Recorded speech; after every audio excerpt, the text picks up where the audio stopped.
Shin ko ka san taron jama'an da suka taru a wuri ɗaya domin wani bukata ko wani al'amari ana kiransu da crowd? Shin ko ka san taron wasu abubuwa ko wasu jama'a masu kamanceceniya da juna a cunkushe a wuri ɗaya ana kiransu da cluster?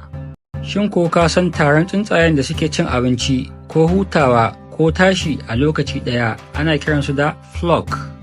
Shin ko ka san taron namun daji masu cin nama masu zama tare ko kuma farauta tare ana kiransu da pack?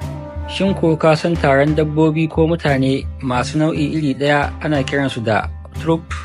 Shin ko ka san taron mutane musamman samari masu yawan mu'amala da juna ana kiransu da gang?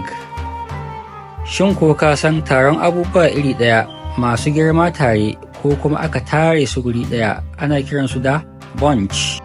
Shin ko ka san taron ƙwari masu tashi tare ko kuma yawo tare ana kiransu da swarm ko kuma colony?